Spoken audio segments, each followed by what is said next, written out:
Bonjour à tous et bienvenue sur les ondes de Radio Ifriqiya FM à l'occasion de la Coupe du Monde de sabre dames et hommes qui se déroule en ce moment à Oran.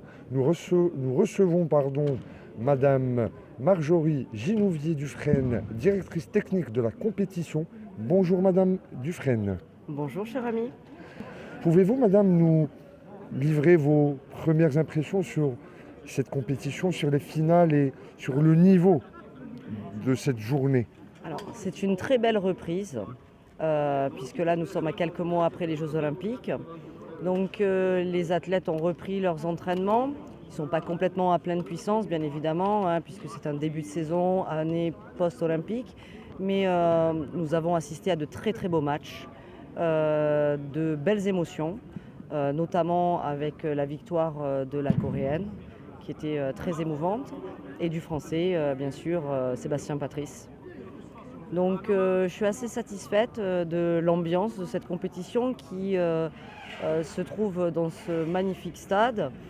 Et on peut dire que dès à présent, c'est un succès au niveau de l'individuel. Beaucoup de participants, donc on peut dire que nous avions 160 garçons engagés sur le sabre homme et 139 filles.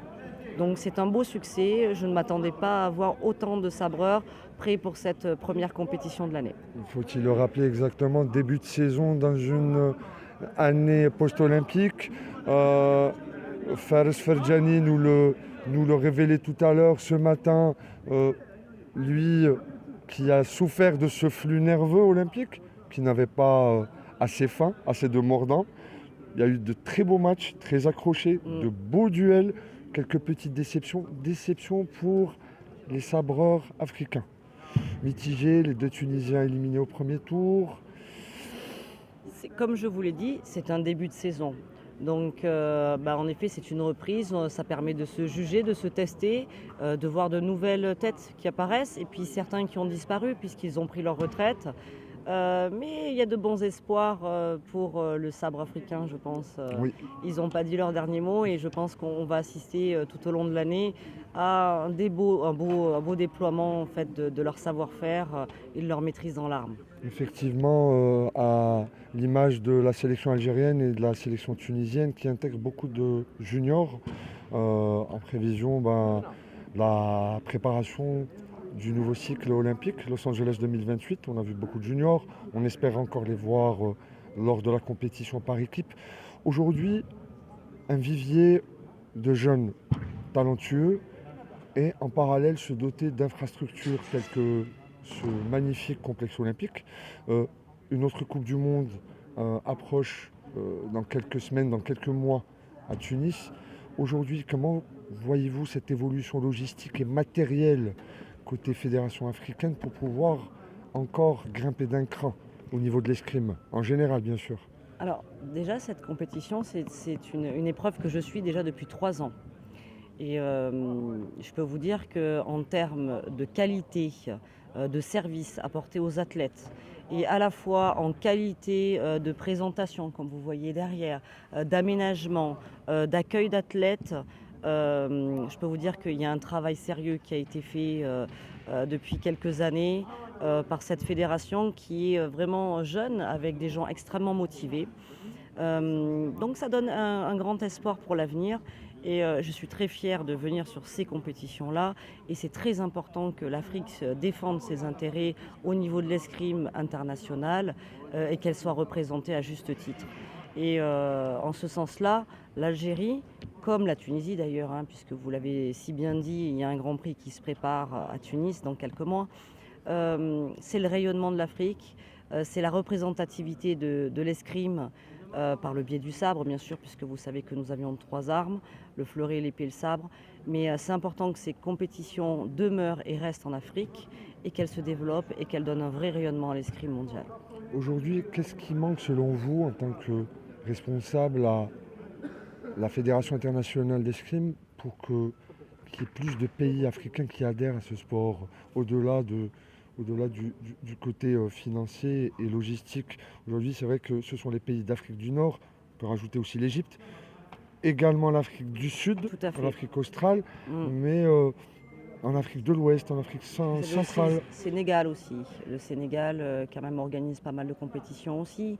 Euh, Ce qui manque, oui, au-delà de l'aspect financier, logistique, On va dire puisque que ça aille un peu plus vite, puisque, à ma connaissance, même le système de qualification pour les prochains Jeux a changé. Peut-être que les pays africains auront un peu plus de place, un peu alors plus de oui, tickets. en effet, il faut qu'il y ait une meilleure visibilité. Donc, merci déjà de nous laisser un petit peu l'antenne. Donc déjà, c'est super. Puisque ça nous donne de la visibilité. Donc il faut de la visibilité et puis aussi il faut que on crée des clubs, on crée encore plus de clubs, qu'on développe, qu'on fasse découvrir aux enfants à la fois dans les écoles, à la fois au travers des activités de vacances. Donc c'est tout ce travail de fourmi. L'escrime scolaire. Voilà, l'escrime scolaire. Il y a différentes façons d'envisager l'escrime. Il y a l'escrime artistique qui peut être faite. Mais avant tout, il faut travailler sur les fondamentaux, c'est-à-dire agrandir la base de pratiquants. Et pour ça, il faut aller demander aux villes, aux communes de pouvoir nous mettre à disposition soit des gymnases, de nous soutenir sur l'aspect achat de matériel. La France là va accompagner l'Algérie sur des kits première touche qui vont pouvoir être déployés sur des écoles. Donc ça c'est un joli pari et puis il faut faire rêver les enfants aussi. Il faut l'escrime, bien que ce soit un sport confidentiel, c'est un sport merveilleux, sinon je n'y serais pas depuis tellement d'années. Et ça fait rêver les enfants. On a tous rêvé de jouer à Zorro ou des choses comme ça. Et pour faire rêver les enfants, il faut des stars, on va dire des idoles et des il modèles africains. il faut des Fares Ferjani, Des il y a eu des Sissi. voilà, il y a eu des Sarah Besbès, il faut que ça continue encore. Et c'est très bien que la nouvelle génération arrive, ça donne envie. Et voilà, donc il faut développer cette image de nos escrimeurs, des escrimeurs africains, parce qu'ils ont énormément de mérite. Ce sont des gens talentueux, ce sont des gens volontaires et acharnés.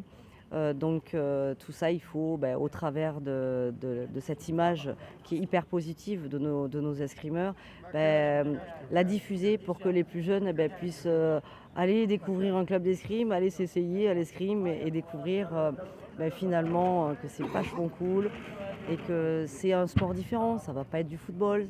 En effet, on est un sport très confidentiel, mais on gagne à être connu un petit peu. Énormément, énormément. Développer la base de pratiquants, les licenciés Oui.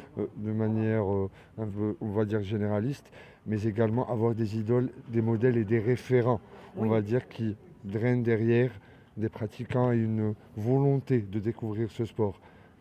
Un dernier mot pour nos auditeurs de Radio Esprit FM et pour toute cette jeunesse sportive en général et qui est peut-être portée vers l'escrime. Objectif Los Angeles 2024. C'est beau de monter sur un podium olympique. Ah écoutez, pour avoir fait partie de l'aventure olympique de Paris 2024, de voir ces petites étoiles briller dans les yeux de nos athlètes, il n'y a rien de plus fantastique comme consécration. Donc je vous invite à pousser les portes d'un club d'escrime, à venir nous découvrir et à découvrir nos athlètes et nous suivre tout au long de l'année et puis nous encourager surtout sur Los Angeles 2028. Los Angeles 2028 qui approche déjà à grands pas. À grands pas. Merci beaucoup Madame Dufresne. C'était la directrice technique auprès de la FIE du tournoi d'Oran qui nous a accompagnés durant ces quelques minutes pour nous livrer ses impressions sur le tournoi et l'escrime en Afrique.